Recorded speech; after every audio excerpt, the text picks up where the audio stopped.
Ya, hari ini dilaksanakan rapat musrenbang tingkat kecamatan. Alhamdulillah dihadiri oleh 2 anggota DPRD Kabupaten Kerawang dari fraksi Golkar dan fraksi Nasdem, ya, yaitu Wakil Ketua Pak Suryana dan Ibu Indri. Jadi untuk musrenbang ini emang udah bukannya yang biasa, emang udah rutin setiap tahun musrenbang ke kecamatan itu. Jadi masyarakat itu bukan sekarang ini hanya rapat terus, ya. Yang dibutuhkan adalah masyarakat itu adalah bukti kinerja dan bukti aspirasi apa aja yang diusulkan pada tahun berikutnya itu teralokasi. Ini ya, makanya di sini saya kepala desa Wadas, saya terus terang sangat kecewa. Ada usulan saya yang sudah 15 tahun ini belum terrealisasi, padahal itu dilihat dari kepentingannya malahan lebih besar untuk keselamatan masyarakat. Salah satunya adalah perbaikan Kali Kalapa, terus perbaikan jalan yang menuju Peluri, itu kan udah kayak Empang sekarang ini, ya. Itu. Terus yang ketiganya akses depan Ajo menuju Desa Tawangliga, itu juga belum selesai untuk pekerjaan jalan. Nah ini setiap tahun itu katanya ini masuk, ternyata ketika ya pelaksanaan tidak ada, katanya hilang lagi. Nah ini ya tadi disampaikan juga sama Wakil DPRD Pak Suryana itu harus membuat proposal. Malahan untuk di Desa Wadas ini masyarakat ini udah pintar-pintar. Hampir di mana wilayah yang terkena dampak, ya, yang mengharapkan ada perbaikan jalan maupun saluran itu, masyarakat ini hampir membuat proposal, ya, yang ditujukan ke siapa? Ke PUPR atau menggunakan dana aspirasi anggota legislatif yang ada di kabupaten, khususnya Dapil 1. Nah, ini tepat ya, tadi sampai saat ini baru nyampe proposal aja, pelaksanaan belum. Ada yang 10 miliar, Pak. Nah, untuk yang 10 miliar, nah ini makanya tadi disampaikan oleh Wakil Ketua DPRD, ya, untuk penggunaan anggaran itu harus memakai proposal, ya. Saya baca 1 minggu ke belakang ada salah satu media memberitakan masalah dana hibah yang 10 miliar. Ada anggota DPRD, kalau nggak salah dari fraksi mana-mananya, mengatakan merasa kecolongan. Inilah Tereh Karawang, Caker Karawang, berkah.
karena dulu tersangkut katanya direktur yang lama itu masuk Pak.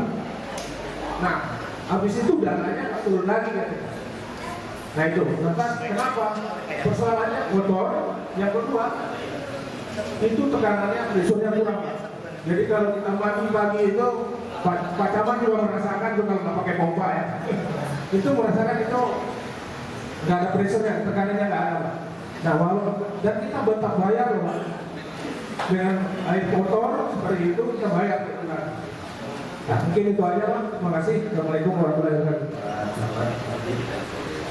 Bahwa apa tadi yang disampaikan oleh Bapak Kepala Desa Purwadana dalam hal ini memang selaras dengan apa yang didengarkan oleh saya selaku Ketua BPD dan masyarakat tentang kebutuhan adanya sekolah negeri di Desa Purwadana seperti tadi sudah dijelaskan oleh Bapak Kades bahwa di sana ada tanah yang memang ini masih diakses. Saya ingin menyampaikan bahwa awal ini semua adalah aspirasi dari masyarakat, Pak. Dan saya bisa bertanggungjawabkan itu. Saya adalah ketua BPD yang mewakili dari masyarakat. Bahkan BPD sendiri pernah melayangkan surat, Pak, berdasarkan keinginan dari masyarakat langsung kepada Ibu Bupati sudah beberapa tahun berapa ya? Kurang lebih tahun 2021. Artinya urgensi yang bisa kita analisa dari keinginan masyarakat itu yang pertama keluhan mereka disampaikan adalah hari ini sistem pendidikan itu menggunakan zonasi Pak, zonasi. Kebetulan Purwadana dan mungkin Sukamakmur itu masuk ke dalam zonasi Jabodetabek. Sementara lokasi mereka lebih dekat kepada Karawang Barat. Nah sehingga mereka di dalam zonasi ini sangat tereliminasi, Pak, sangat tereliminasi karena mereka lokasi terdekatnya itu ya mereka harus berjalan perahu akhirnya ke Karawang Barat dan mereka banyak tergeser sehingga mereka banyak yang tidak diterima. Kemudian ini menjadi keluh kesah dari warga masyarakat dengan harapan adanya sekolah yang terdekat. Kemudian mereka harus beralih ke Jambe, ternyata mereka pun mendapat kendala yaitu dari transport. Desa. Jadi developer itu menyerahkan selain yang untuk penghuni juga bisa digunakan oleh masyarakat di desa setempat yang ditempati oleh lokasi rumah. Adapun penataannya, kalau saya harus konfirmasi lagi ke bagian PSU. Jadi pengkaplingan per desa di lebih sisir ini sudah dibuatkan seperti master plan. Jadi di dalam itu ada jalan-jalan setapak yang memecah yang ini desa. Nah, ini sebetulnya ini tinggal disosialisasikan saja ke desa-desa yang bukan pemakaman lebih sisir ini lebih tertib ke depannya. Karena lebih sisir ini sudah lama disediakan oleh perusahaan, cuma tidak ada yang belum pakai dulu sehingga dari halang-halang bahkan pernah dibuat untuk pembuangan sampah dan itu juga sempat ditolak oleh sana dan mengumpulkan bau dan memang untuk bagian pemakamannya itu masih bahkan ada yang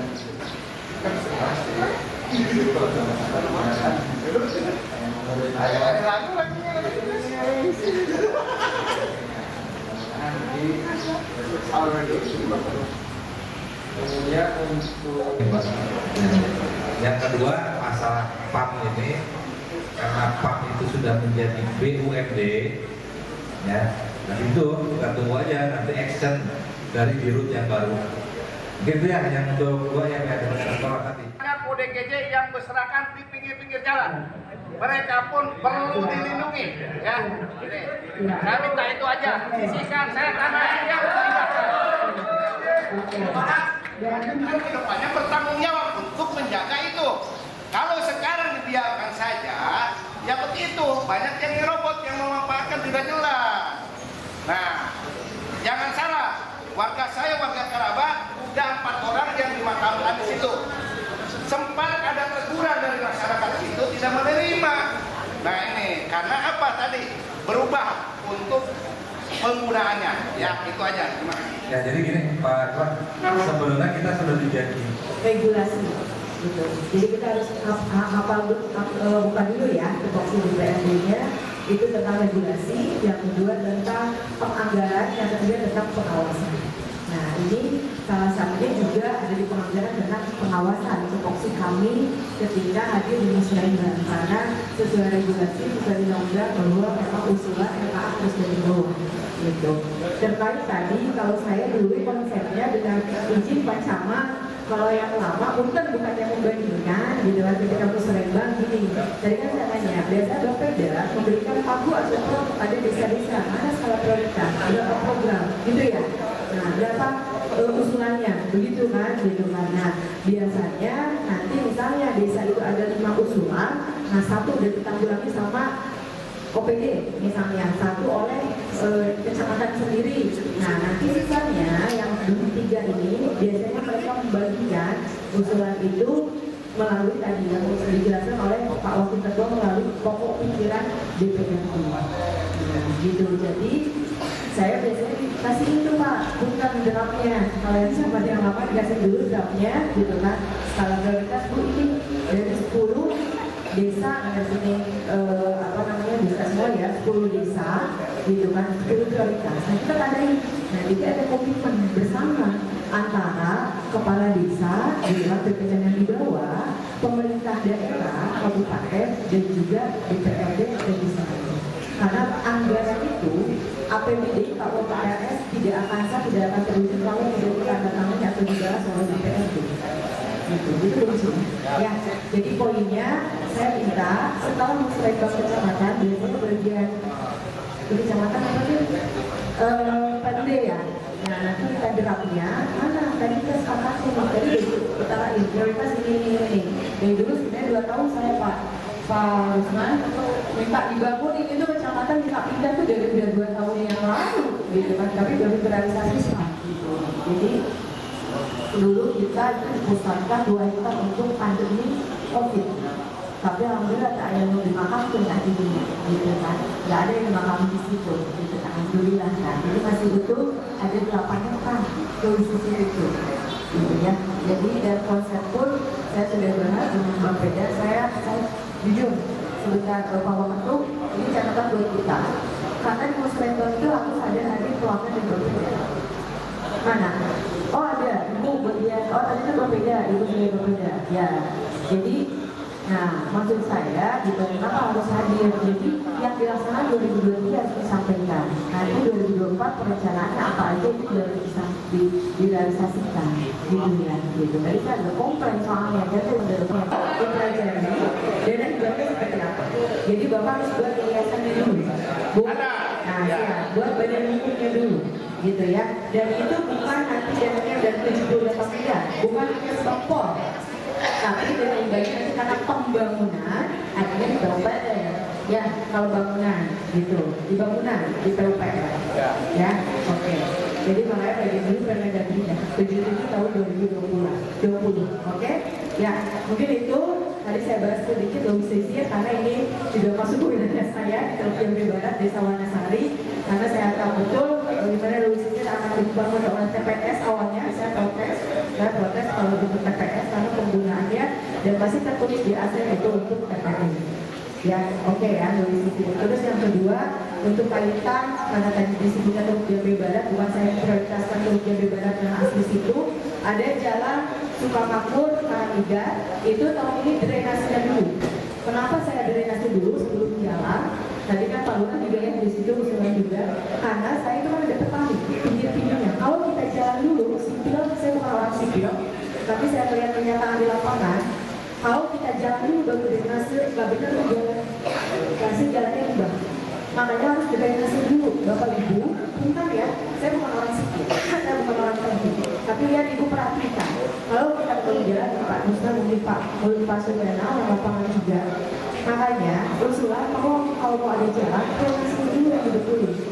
Itu akan awet jalannya, akan nggak ubah, nggak cepat berubah. Drainasi dulu yang Bapak lurusin. Nah, di Sukamakmur dan Karangmulia Mulia Jaya itu kan pertanian. Saya nggak izin dibawa ke jalannya dulu. Itu harus dibangun dulu saluran airnya. Karena percuma. Kalau belum beli 1 miliar tapi setahun nggak bisa percuma. Gitu lah, mahal-mahal ngapain modal kita. Ya gitu ya, jadi drenase dulu, insya Allah tahun depan baru kita jalannya atau gitu. Ya gitu ya, jangan suka takut. Apa namanya itu Karangija ya. Kecamatan Teluk Jambe Timur memang tiap tahun anggaran pasti ini langkah pertama yang harus kita lakukan, yaitu perencanaan untuk kegiatan-kegiatan dan usulan-usulan dari tiap desa. Ada 9 desa di Teluk Jambe Timur, hampir semuanya masih membutuhkan tentang infrastruktur, tentang SDM, gitu kan salah satunya. Terus kemudian yang ketiga adalah tentang satu lagi itu makanan. Ini kan karena kenapa Teluk Jambe jadi memang lahan ini harus kita siapkan pertumbuhan penduduk harus sebesar 5 tahun lah. Dan kita sendiri punya ada TPI yang belum siap atau mungkin belum untuk siap pakai, jadi itu ada di divisi sebanyak kurang lebih 8 desa. Jadi itu mereka ini diaktifkan lagi di Teluk Jambe itu dipersiapkan dan untuk bisa pemakaman kemudian juga mengusulkan pembangunan SMP negeri yang lahannya sudah diperbincangkan, sudah diskusikan dan nanti akan membahas administrasi absahan haknya, yaitu ada di desa Purwadari. Nah, mudah-mudahan ini yang menjadi program prioritas untuk kita di anggaran 2020 selain yang mungkin berjalan ke infrastruktur. Ya biasalah, tiap tahun di sini kan pasti utarakannya adalah kegiatan banjir, di mana memang daerah ini punya kawasan. Nah, saya berharap dari kawasan bisa mengevaluasi fil banjir dan juga yang ada di daerah kawasan, sehingga teman-teman juga yang kawannya yang ada di bawah kawasan tidak terjadi dampak yang luar biasa. Jadi semua ini PN SKPD ini harus kita sinkronisasi SKPD, sinergitasnya kita bisa mengimplementasikan skala prioritas yang ada di Dana hibah yang kecolongan Bu, menurut sendiri bagaimana? itu tadi sudah diutarakan juga oleh rekan saya waktu itu di PMD bahwa itu bukan kecolongan mungkin ya. Tapi badan anggaran ini kan pembahasan biasanya dikasih hanya 1 bulan. Kalau kita sudah mengetahui itu ada bantuan kegiatan program sosial dan budaya. Kalau nggak salah nomenklaturnya adalah kegiatan peningkatan pengembangan ekonomi sosial budaya sebanyak 78 miliar. Memang secara garis besar anggaran tersebut tidak dijabarkan secara detail kepada kami 78 miliar makanya saya mendorong untuk bisa dari TKPD ataupun SKPD terkait untuk bisa mengkonfirmasi perihal ini yang sedang viral, yang sudah ditanyakan oleh beberapa masyarakat, dan itu kewajiban dari pemerintah daerah untuk bisa menjelaskan apa saja. Sementara untuk secara regulasi, secara untuk bantuan hibahnya memang sudah sesuai aturan Kemendagri, tapi tahun ini perlu dijelaskan bahwa kita sudah memenuhi tulisan wajib, baru bisa kita melakukan di tulisan wajib kita tidak terpenuhi. Perlu dijelaskan kepada masyarakat secara luas. Ini para anggota DPRD ini untuk pokir mereka ya itu 4 miliar ya untuk tahun 4 miliar. Nah saya tidak tahu nanti pokir itu kan tadi dipertanyakan juga oleh teman-teman dari DPRD, mereka mau menjadi aspirasi lagi. Hanya secara umum ini kan perencanaan ini udah dari akhir tahun, kan. Tinggal kita lihat ini nanti di Bapedanya itu di kemana arahnya seperti itu. Dan nanti biasanya kalau tidak mereka menjaring aspirasi di sini, nanti itu ada dari Bapeda juga yang usulan dari desa. Karena dari tadi 5 ya, kalau nggak salah mereka dulu 5 ya. Kalau sekarang masih sama 5, 1 itu prioritas untuk di kecamatan tiap desa, yang sisanya ini nanti disampaikan oleh Bapeda ke para anggota DPRD. Itu mungkin kurang lebihnya seperti itu. Siap. Yes. Jelas memang saya sampaikan dulu awalnya ya bahwa alhamdulillah alhamdulillah musrenbang kecamatan tingkat kecamatan Klub Jamur Timur ini dihadiri termasuk dari anggota DPRD-nya Pak Suryana dari Praksi Golkar dan Ibu Indri dari Partai Nasdem serta hampir semua kepala desa hadir, termasuk BPD dan LPM serta perwakilan lainnya. Dalam pembahasan tadi saya sampaikan itu giat-giat apa saja yang pertama menjadi rencana program yang akan dilaksanakan di tahun 2023. Ya. Setelah usulan-usulan dari desa-desa untuk tahun 2024. Salah satu usulan yang ini itu menyangkut ke peningkatan IPM, diantaranya pembangunan SMP di Purwadana. Ya, karena ini Purwadana dan Sukamakmur kota, tapi dia secara ini tidak mempunyai SMP negeri. Gitu kan. Itu menjadi target kita. Yang kedua seperti biasa untuk banjir ya, penanganan banjir. Gitu kan. Banjir-banjir yang dari kawasan seperti itu atau banjir-banjir di tempat-tempat yang membutuhkan normalisasi untuk drainase segala macam. Nah, yang sisanya adalah infrastruktur lainnya seperti jalan, bangunan. Mungkin secara umum seperti itu untuk pelaksanaan musrenbang di sini dan alhamdulillah musrenbang yang mungkin pertama kali saya memimpin musrenbang di Klub Jamur Timur berjalan lancar dan begitu banyak masukan-masukan dari kepala desa dan ya keinginan mereka paham kondisinya, kita sama-sama ya membangun Klub Jamur Timur ini sama-sama, termasuk tadi arahan-arahan juga kan dari DPRD walaupun secara umum belum semua anggota DPRD